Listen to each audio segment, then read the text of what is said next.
आपने कितनी बार प्रार्थना की और महसूस किया कि भगवान ने जवाब नहीं दिया? आपने कितनी बार कोई संकेत मांगा और बदले में केवल चुप्पी मिली? इन्हीं पलों में कई लोग हार मान लेते हैं, क्योंकि मौन को अक्सर उपेक्षा समझा जाता है। लेकिन अगर यही मौन किसी महान चमत्कार की प्रतीक्षा की जगह हो तो? याकूब के पुत्र यूसुफ को याद कीजिए। उसे उसके भाइयों ने धोखा दिया, दास बना दिया गया और अन्यायपूर्ण तरीके से जेल भेजा गया। यह सब 13 वर्षों तक चला। 13 सालों तक दुनिया को लगा जैसे भगवान ने उसे छोड़ दिया हो। लेकिन भगवान की चुप्पी अस्वीकृति नहीं थी, वह एक गहन तैयारी थी। वह भगवान का पर्दे के पीछे कुछ महान तैयार करने का तरीका था। हो सकता है आज आप भी उसी तरह की चुप्पी के दौर से गुजर रहे हों। हो सकता है जो आप भगवान की अनुपस्थिति समझ रहे हैं, वह वास्तव में आपको तैयार करने की प्रक्रिया हो। प्रतीक्षा करना आसान नहीं होता, लेकिन अगर आप आज हार मान लेते हैं तो शायद उस उद्देश्य को पूरा न कर पाएं जिसके लिए आपका जन्म हुआ। क्या कभी ऐसा लगा कि सब आगे बढ़ रहे हैं और आप वहीं के वहीं रुके हुए हैं? लेकिन क्या हो अगर ये ठहराव ईश्वर की सुरक्षा हो? अगर वह गलत दरवाजों को बंद कर रहे हैं ताकि वह आपको उस दिशा में ले जा सके जो आपके लिए सबसे श्रेष्ठ है। चुनौती: अगले 7 दिनों तक हर रात सोने से पहले 5 मिनट निकालिए और धन्यवाद दीजिए। भले ही सब कुछ समझ न आए, भले ही दर्द हो। यह अभ्यास आपको ईश्वर के मौन में भी उनकी उपस्थिति को पहचानने की दृष्टि देगा। क्या कभी आपको लगा कि आप जिस चीज का इंतजार कर रहे हैं वह कभी नहीं आती? जैसे आपने सब सही किया, प्रार्थना, विश्वास, इंतजार, फिर भी सब वैसा ही बना रहा। आपका दिल उत्तर चाहता है, लेकिन आकाश चुप है। क्या आपने कभी सोचा कि भगवान चुप क्यों है? क्या आपने कभी यह विचार किया कि शायद उन्होंने आपको भुला दिया है? ये विचार अक्सर उन रातों में आते हैं जब नींद नहीं आती और आत्मा बेचैन होती है। लेकिन याद रखिए, भगवान की चुप्पी नहीं है। प्राचीन काल के स्वप्न दृष्टा यूसुफ ने भी यही झेला था। 13 सालों का मौन, दर्द और इंतजार। और शायद आप आज अपने 12वें वर्ष में हों। लुईस, जो इतिहास के सबसे महान मसीही लेखकों में से एक थे, अपनी पत्नी की मृत्यु के बाद एक गहरी विश्वास की परीक्षा से गुजरे। उन्हें ऐसा लगा जैसे स्वर्ग लोहा बन गया हो। वो जो हमेशा परमेश्वर की बात करते थे, उन्होंने स्वीकार किया कि उस क्षण में उन्हें उसकी उपस्थिति महसूस नहीं हुई। फिर भी उन्होंने हार नहीं मानी और उस पीड़ा में लिखी गई बातें आज लाखों लोगों को चंगा कर रही हैं। वो मौन उनके विश्वास को खत्म नहीं कर सका, बल्कि उसे और गहरा कर गया। क्या आपने कभी सोचा है कि शायद आप भी खामोशी में एक उद्देश्य के लिए तैयार हो रहे हैं जो अभी प्रकट नहीं हुआ? अगर उत्तरहीन दिन वही हैं जो आपको भीतर से मजबूत बना रहे हैं, क्योंकि परमेश्वर केवल आपकी परिस्थिति को नहीं बदलना चाहते, वह आपको पूरी तरह से बदलना चाहते हैं। वह आपको अधिक बलवान, अधिक सहनशील और अपने करीब बनाना चाहते हैं। जो एहसास होता है कि परमेश्वर सुन नहीं रहे, वह आम है, लेकिन वह झूठा है। क्योंकि वचन कहता है कि प्रभु की आंखें धर्मियों पर लगी रहती हैं और उसके कान उनके पुकार पर लगे रहते हैं।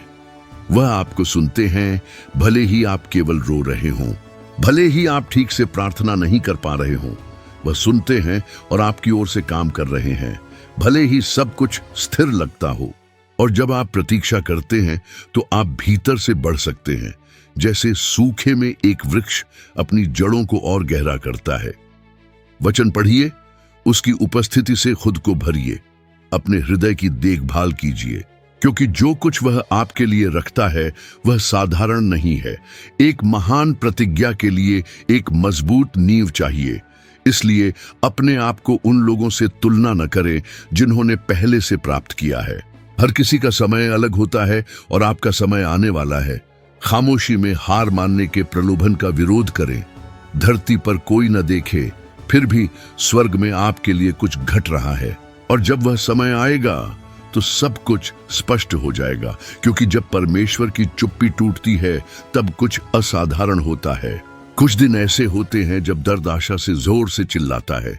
आप उठते हैं तो दिल भारी होता है, छाती पर बोझ महसूस होता है, जैसे पूरी दुनिया आपके कंधों पर है।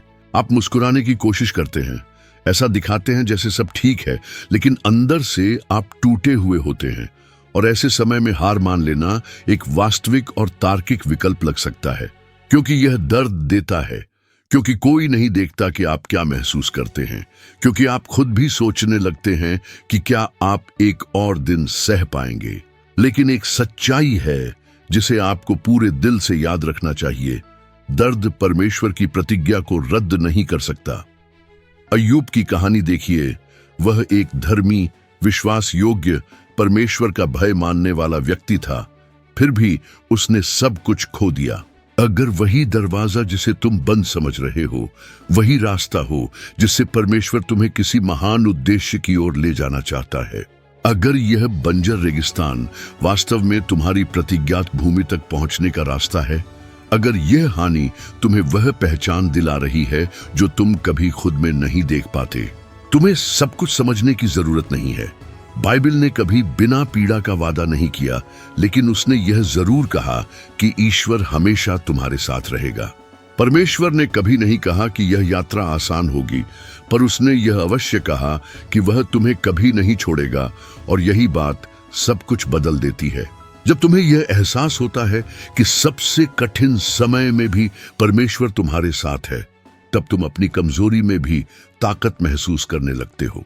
लोग तुम्हारी मुस्कान देखते हैं, पर तुम्हारे अंदर चल रही लड़ाई को नहीं समझते, लेकिन परमेश्वर उसे पूरी तरह जानता है। तुम्हारी थकान, तुम्हारे आंसू और तुम्हारी चुप प्रार्थनाएं। और आज वह कहता है, यह अंत नहीं है, मैं अभी भी यहां हूं और मेरी प्रतिज्ञा अब भी स्थिर है। वह परमेश्वर है जो कहानियां पुनः लिखता है। उसने क्रूस को, जो पीड़ा और शर्म का प्रतीक था, पूरी मानवता के लिए आशा के सबसे महान चिन्ह में बदल दिया। तो सोचो, वह तुम्हारे जीवन के साथ क्या कर सकता है। भले ही अब सब कुछ अंधकारमय लगे, प्रकाश फिर से लौटेगा। ये देर नहीं है, ये तैयारी है। तुम्हारा हर आंसू एक बीज को सींच रहा है। गहरी सांस लो, थोड़ा और सह लो। उंगलियों की पकड़ से ही सही, पर मजबूती से टिके रहो, क्योंकि परमेश्वर तुम्हारे लिए कुछ सुंदर बना रहा है। जब वह दिन आएगा, तब तुम पीछे मुड़कर कहोगे, अब मुझे समझ में आया, अब सब कुछ अर्थपूर्ण है। पर ऐसा होने के लिए तुम्हें बने रहना होगा, चाहे आंसुओं में, घुटनों पर या चुप्पी में बने रहो, क्योंकि आज का दर्द कल उस गवाही में बदल सकता है जो पूरी दुनिया को छू जाए। ईश्वर कभी भी किसी पीड़ा को व्यर्थ नहीं जाने देता। आज हम एक ऐसी पीढ़ी में हैं जहां सब कुछ दिखाया, तुलना किया और मापा जाता है। तुम अपनी जिंदगी को देखकर सोचते हो कि यह कभी भी पर्याप्त नहीं होती, क्योंकि कोई और हमेशा आगे, तेज और बेहतर दिखता है। तुम सुबह जल्दी उठते हो, मेहनत करते हो, फिर भी जब फोन खोलते हो तो लगता है कि जो कुछ भी किया वह काफी नहीं था। यहीं से तुलना तुम्हारी शांति को चुराने लगती है। फिर धीरे धीरे यह तुम्हारे जीवन के उद्देश्य को भी छीनने लगती है। लेकिन सत्य यह है कि तुम्हें किसी और की दौड़ के लिए नहीं चुना गया है। परमेश्वर ने तुम्हारे लिए एक विशिष्ट योजना बनाई है। दाऊद अपने भाइयों में सबसे छोटा था। जब बाकी युद्ध में थे, वह अकेले भेड़ों की रखवाली कर रहा था, दुनिया की नजरों से छुपा, पर ईश्वर की दृष्टि में पूरी तरह प्रकट।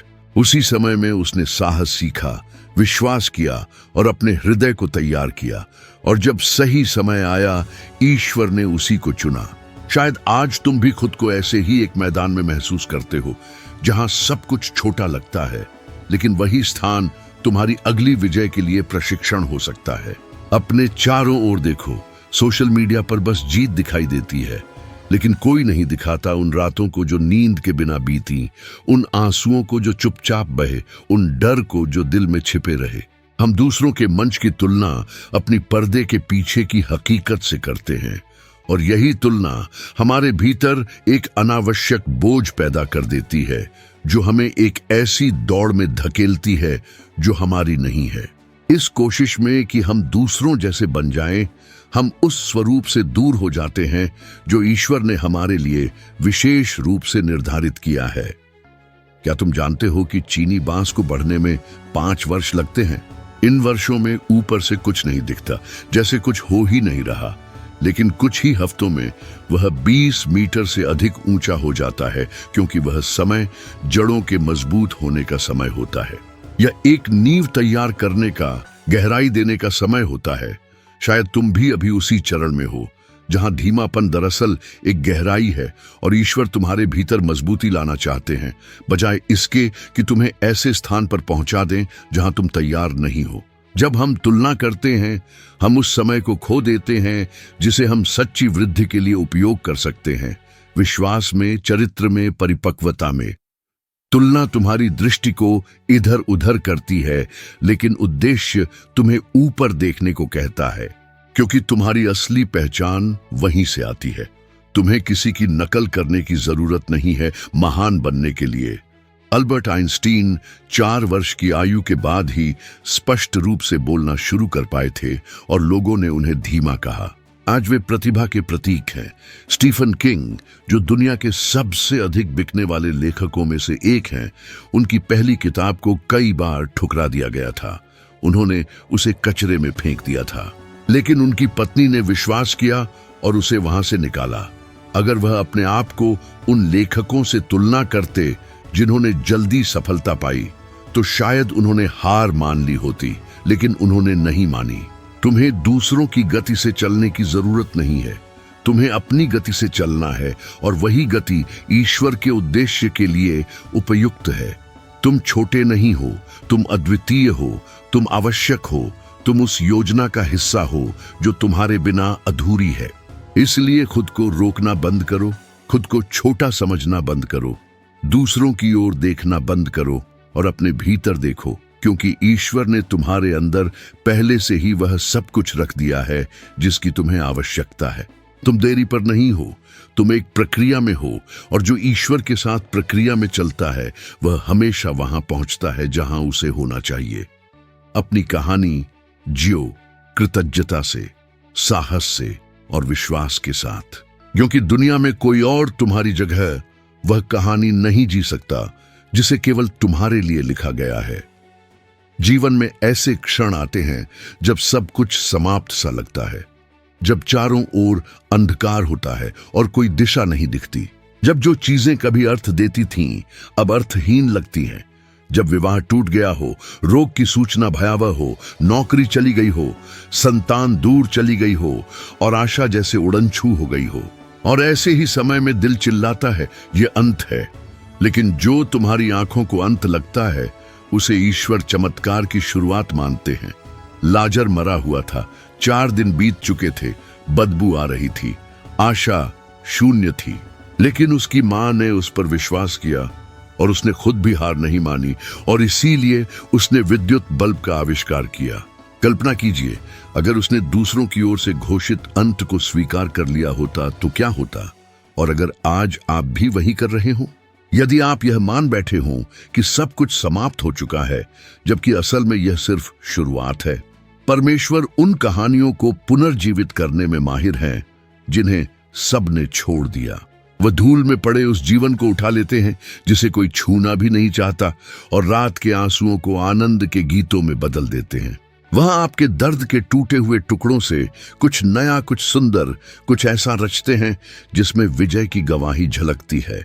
शायद आप इस वक्त सोच रहे हैं कि आपका विश्वास समाप्त हो गया है, कि प्रेम मर चुका है, कि आपके सारे सपने दफन हो चुके हैं। अपराध बोध, शर्म, आत्मविनाश और डर से बाहर आओ, क्योंकि अभी अंत नहीं हुआ है। परंतु क्या हो अगर आज यीशु आपकी भावनात्मक, आत्मिक या आर्थिक कब्र के सामने खड़े होकर कह रहे हों, बाहर आओ, जब तक सांस है तब तक आशा है, और मृत्यु के बाद भी परमेश्वर कार्य कर सकते हैं। उन्होंने पहले भी ऐसा किया है। आपको यह समझने की आवश्यकता नहीं है कि यह कैसे होगा, केवल यह विश्वास करना पर्याप्त है कि यह संभव है। परमेश्वर को चमत्कार करने के लिए सब कुछ परिपूर्ण होने की आवश्यकता नहीं है। वह अक्सर असंभव परिस्थितियों में अपना सामर्थ्य प्रकट करते हैं। आपने कितनी बार ऐसी विजय की कहानियां सुनी हैं जो गहरे दुख, दिवालियापन, त्याग या धोखे से शुरू हुई थी? जब कुछ भी नहीं बचता तभी हम सीखते हैं पूर्ण विश्वास करना, और जब विश्वास पूर्ण होता है तो महिमा भी संपूर्ण होती है। जीवन जहां पूर्ण विराम लगाना चाहता है, वहां परमेश्वर अभी अल्प विराम लिख रहे होते हैं। जो मर गया वह पुनः जीवित हो सकता है, क्योंकि उसका वचन जीवित है। जब वह बोलते हैं तो असंभव भी आज्ञा मानता है, और जब वह काम करते हैं तब समय, अतीत त्रुटियां और नरक भी उन्हें रोक नहीं सकते। आप उन बातों को अनुभव करेंगे जिनकी आपने कल्पना भी नहीं की थी। आप बिना दिखावे के हंसेंगे और वहां गाएंगे जहां आप कभी रोए थे। आप नए सिरे से शुरू करेंगे जहां आप केवल टूटन देखते थे। आप उठ खड़े होंगे जहां आप केवल धरती देखते थे, क्योंकि परमेश्वर अब भी समाप्त नहीं हुए हैं। जो उन्होंने प्रारंभ किया है उसे वह पूर्ण करेंगे। इसलिए गहरी सांस लें, आंसू पोंछें और दिल से सुने। यह अंत नहीं बल्कि चमत्कार की शुरुआत है। आप यहां तक पहुंचे, यह अपने आप में एक चमत्कार है, क्योंकि टूटा दिल, थकी आत्मा और बिखरे सपनों के साथ भी आपने हार नहीं मानी। जब किसी ने नहीं देखा तब भी आपने संघर्ष किया, जब किसी ने हाथ नहीं बढ़ाया तब भी आप चलते रहे, और जब सब कुछ चीख रहा था अब नहीं हो पाएगा, तब भी भीतर एक धीमा स्वर कह रहा था, बस एक कदम और। यही है वह विश्वास जो अंधकार में भी धड़कता है। यही है परमेश्वर की उपस्थिति जो आपको थामे रहती है जब आपको लगता है आप अकेले हैं। स्वर्ग कहता है, मैं यहां हूं। शायद आपने ऐसे दिन देखे हों जो कोई नहीं समझ सकता। वह पल जब आपको केवल एक आलिंगन या यह सुनने की जरूरत थी, मैं तुम पर विश्वास करता हूं। परंतु कोई नहीं आया। आपने आकाश की ओर देखा और पूछा, क्यों मैं? उत्तर नहीं आया, केवल मौन रहा। पर अब दिल से सुनिए, यह वीडियो ही उत्तर है। यह परमेश्वर कह रहे हैं, मैंने तुम्हें देखा है, तुम्हारी हर अश्रुपूरित प्रार्थना सुनी है। मैंने तुम्हारे किसी भी दर्द की अनदेखी नहीं की। मैं वहां था, भले ही तुमने मुझे महसूस नहीं किया। तुम अदृश्य नहीं हो, भूले नहीं गए हो और न ही निर्बल हो। तुम प्रेमित हो, तुम चुने हुए हो। तुम उस परमेश्वर की संतान हो जो फटी हुई पृष्ठों से सुंदर कहानियां लिखता है। अगर तुम सोचते हो कि सब कुछ खत्म हो गया तो थामे रहो, क्योंकि स्वर्ग ने अभी अंतिम शब्द नहीं कहा है। और जब परमेश्वर बोलते हैं सब कुछ बदल जाता है। जब वह उठ खड़े होते हैं तो कोई भी पीड़ा खड़ी नहीं रह सकती, और जब वह कार्य करते हैं तो समय भी उनकी आज्ञा में झुक जाता है। जो कुछ भी तुमने अब तक पार किया, उसके लिए जो आंसू चुपचाप बहाए, उनके लिए और उन सभी प्रयासों के लिए जो तुमने बिना ताकत के किए, हार मत मानो। अब रुकना मत, अब सब कुछ छोड़ देना मत। तुम अभी भी उस चमत्कारी कहानी का हिस्सा हो जिसे परमेश्वर अब भी लिख रहे हैं। एक नया आरंभ तुम्हारी ओर बढ़ रहा है। एक ऐसा मौसम जो चंगाई से भरा है, जो आनंद और शांति से परिपूर्ण है। अब तुम वह सब अनुभव करोगे जिसे अब तक केवल कल्पना में देखा था। जहां पहले केवल दीवारें थीं, वहां अब दरवाजे खुलते दिखाई देंगे, और बहुत सी निराशाओं के बाद तुम्हारे जीवन में सही लोग आएंगे। तुम अपने आप का एक नया रूप पाओगे, एक ऐसा रूप जो चंगा है, मुक्त है, मजबूत है, परिपक्व है और परमेश्वर की उपस्थिति से भरपूर है। और जब यह सब होगा तब तुम इस क्षण को याद करोगे, उस दिन को जब तुम रुकने ही वाले थे, लेकिन तुम्हारे भीतर कुछ बड़ा था जिसने तुम्हें रोका। वह कुछ और नहीं, परमेश्वर ही थे। उनका प्रेम तुम्हारे हृदय में कह रहा था कि मैं अभी तुम्हारे साथ समाप्त नहीं हुआ। गहराई से सांस लो, उस अदृश्य आलिंगन को महसूस करो। यह स्वयं स्वर्ग है जो तुम्हें संभाल रहा है। भले ही तुम्हें लगे कि तुमने सब कुछ खो दिया हो, फिर भी तुम्हारे पास सबसे अनमोल चीज है, परमेश्वर के साथ होने का वादा, और यही सब कुछ बदल देता है। तुम फिर से मुस्कुराओगे, फिर से प्रेम करोगे और फिर से वास्तव में जीवन जियोगे, क्योंकि परमेश्वर अभी भी तुम्हारी कहानी लिख रहे हैं। और वह कभी दुखद अंत नहीं लिखते, केवल चमत्कारी नई शुरुआतें करते हैं। अगर तुम यहां तक पहुंचे हो तो इसका मतलब है कि तुम्हारे भीतर कुछ अब भी आशा की पुकार कर रहा है। भले ही दिल थका हुआ हो, आत्मा घायल हो, फिर भी तुम विश्वास करना चाहते हो, और परमेश्वर उस शेष विश्वास का आदर करते हैं। नहीं, तुम अकेले नहीं हो। वह हर उस विचार को जानते हैं जो कोई नहीं सुनता, हर छुप कर बहाए आंसू को, हर वह रात जब तुमने डर से जूझा। अब हार मत मानो, हो सकता है कि यही वह पल हो जब स्वर्ग तुम्हारे पक्ष में काम कर रहा हो और तुम्हें कुछ सुनाई न दे, क्योंकि चमत्कार अदृश्य में रचे जाते हैं। गहराई से सांस लो, आंसू पोंछो, सिर उठाओ। तुम फिर से मुस्कुराओगे, फिर से गाओगे, फिर से जियोगे, क्योंकि परमेश्वर अब भी आश्चर्यजनक अंत वाली कहानियां लिख रहे हैं, और अगली कहानी तुम्हारी हो सकती है।